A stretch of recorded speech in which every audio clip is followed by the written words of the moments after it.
भगवानों को चार चीजें बड़ी भाती हैं। कौन कौन सी? गीता में भगवान कह रहे हैं मुझे चार चीजें बड़ी पसंद है।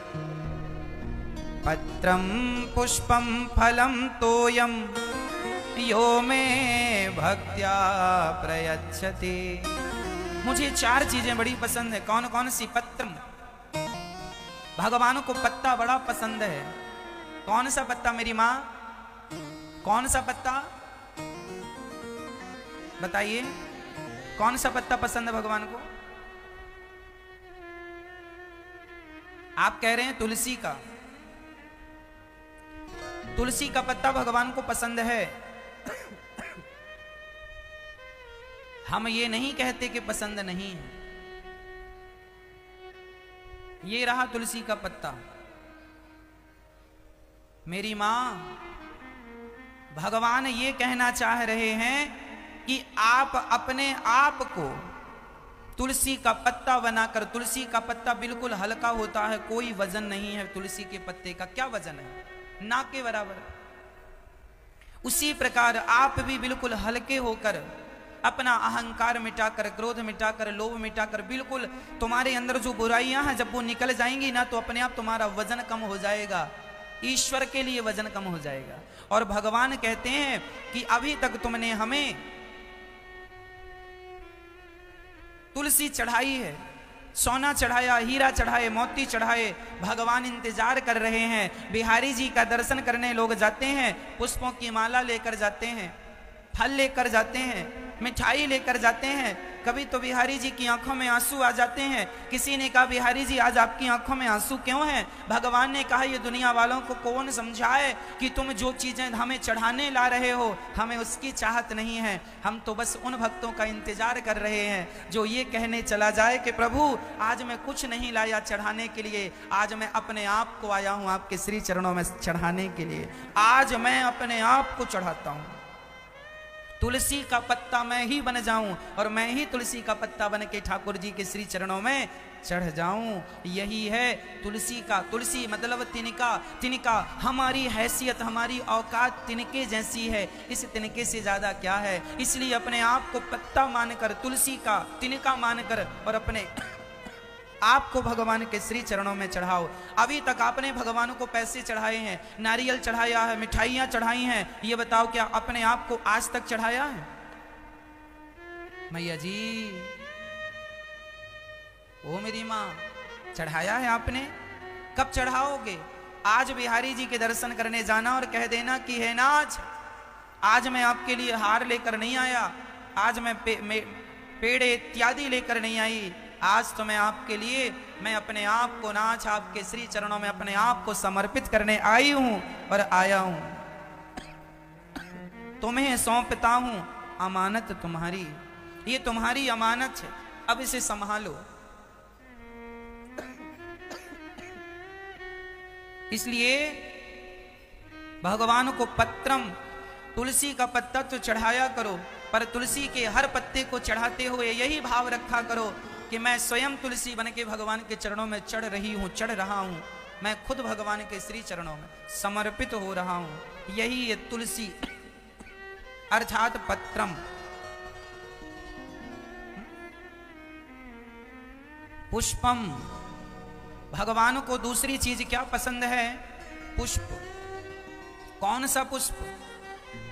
कौन सा पुष्प अच्छा लगता है भगवान को? पुष्प कौन सा अच्छा लगता है बताओ जरा? कौन सा पुष्प अच्छा लगता है भगवान को? पुष्प का एक नाम होता है सुमन। पुष्प का एक नाम क्या है मेरी मां? सुमन। सुमन की व्याख्या क्या है? सु मतलब सुंदर, मन मतलब मन। हाथी का पांव जब मगर ने पकड़ा गजेंद्र का, गज नाम इंद्र गजेंद्र, गज समूह के, गजों के समूह का जो राजा हो वो गजेंद्र। गजेंद्र ने जब पांव पकड़ लिया मगर ने, ग्राह ने, हाथी का, तब उस गजेंद्र ने भगवान की स्तुति की और अंत समय कमल का पुष्प तोड़कर अपनी सूंड से भगवान को समर्पित कर दिया। तो भगवान आ गए। किसी ने कहा पुष्प चढ़ाने से भगवान आ गए, बोले ना, हाथी ने सिर्फ पुष्प नहीं चढ़ाया, सुमन, सु मतलब सुंदर, मन मतलब मन, अपने मन को सुंदर बनाकर, पुष्प बनाकर अपने मन का पुष्प भगवान के चरणों में चढ़ा दिया, इसलिए भगवान प्रसन्न हो गए। क्या चढ़ाना है भगवान को? सुमन। आप लोग ना ये वाले फूल चढ़ा रहे हैं भगवान को, देखो जरा, अच्छा है, ये भी भगवान को चढ़ाने चाहिए, लेकिन यही चढ़ाने चाहिए, ये गलत है। एक दो ये चढ़ा दिया ठीक है, बाकी क्या चढ़ाना है? अपने मन को, अपने मन को भगवान में लगा दो। प्रभु अब मेरा मन आपका है, जहां आप जाएं मेरे मन को लेकर जाएं। जैसे पत्नी पति की हो गई, अब पति जहां जाएगा पत्नी वहां जाएगी। पति अमेरिका शिफ्ट हो गया तो पत्नी भी हो जाएगी। पति पंजाब शिफ्ट हो गया तो पत्नी भी हो जाएगी। पति दिल्ली शिफ्ट हो गया पत्नी भी हो जाएगी। पति मुंबई शिफ्ट हो गया पत्नी भी हो जाएगी। जहां जहां पति जाएगा वहां वहां, हाँ या ना, जहां जहां पति जाएगा वहां वहां पत्नी जाएगी, क्योंकि वो आपकी हो चुकी है। उसी प्रकार जैसे पत्नी पति की हो गई, उसी तरह मन को भगवान को सौंप दो। मन भगवान का हो जाए, जहां भगवान जाए फिर मन भी वहीं जाए, भगवान के संग संग चले मन। यही सौंपना है मन को। जैसे स्त्री अपने आप को पति के श्री चरणों में समर्पित कर देती है, उसी तरह हम जीव मात्र इति मति रूप कल्पिता, हम अपनी मति बुद्धि मन भगवान के श्री चरणों में समर्पित कर दें। यही है पुष्प, पत्रम पुष्पम।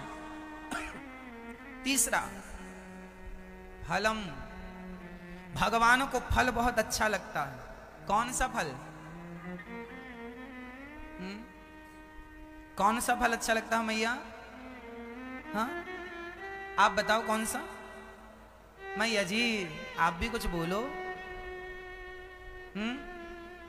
कौन सा फल अच्छा लगता है आपको? भगवान को कौन सा फल अच्छा लगता है? अच्छे अच्छे कर्मों का फल। अच्छे अच्छे कर्म कीजिए और कर्म फल कर्म पूरा करके त्वदीयं वस्तु गोविंद तुभ्यमेव समर्पयते। हे नाथ, इस कर्म का पूर्ण फल मैं आपके श्री चरणों में समर्पित कर रहा हूं, कर रही हूं। यही आप कथा सुने 3.5 घंटा और इस अच्छे कर्म का फल भगवान के चरणों में समर्पित कर दें।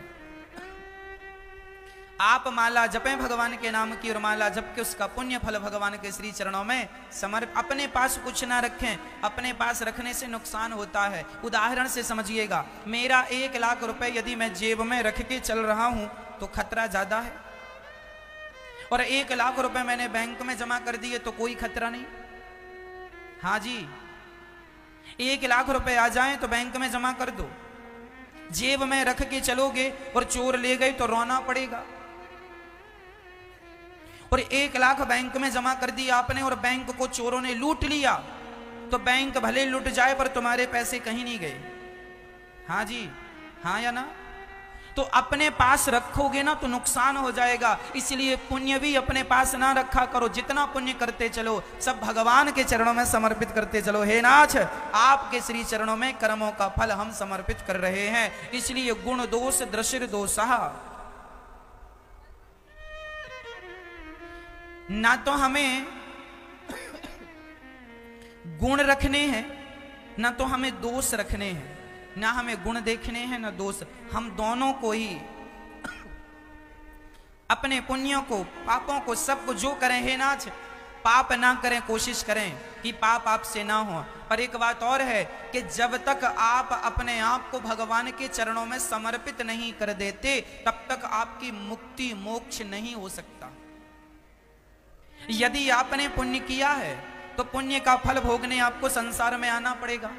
पाप किया है तो पाप का फल भोगने आना पड़ेगा। पर पाप पुण्य दोनों भगवान के चरणों में समर्पित कर दिया तो आना नहीं पड़ेगा, फिर मुक्ति हो जाएगी, क्योंकि आपने सौंप दिया भगवान। जो लोग नहीं सौंप पाते वह लोग जन्म और मृत्यु के चक्र में पड़े रह जाते हैं, उलझे रह जाते हैं। इसलिए जो भी किया करो पुण्य ही पुण्य किया करो, और वो भगवान के श्री चरणों में वो बैंक है, ईश्वर फिर उसका परिणाम देंगे जो उन्हें देना होगा। तो कौन सा फल भगवान को चढ़ाना है मेरी माँ? कौन सा? कौन सा? अच्छे अच्छे कर्मों का फल भगवान को चढ़ाइए।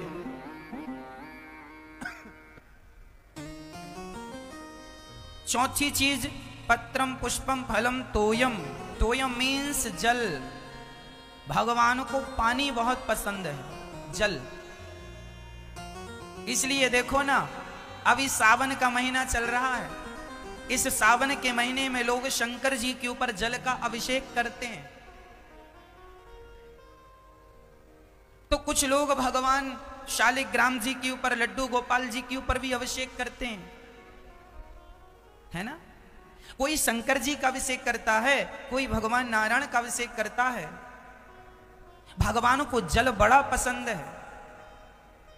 नर्मदा जी का हर पत्थर शंकर होता है, जिसे नर्मदेश्वर कहते हैं, और गंडकी का हर पत्थर शालिग्राम होता है, जिसे शालिग्राम भगवान कहते हैं। ये दोनों की कभी प्रतिष्ठा नहीं कराई जाती। नर्मदा जी का हर पत्थर शिवलिंग है, उसको प्रतिष्ठा करने की जरूरत नहीं है, और शालिग्राम जी की प्रतिष्ठा नहीं की जाती। लाके पूजा करना शुरू करिए।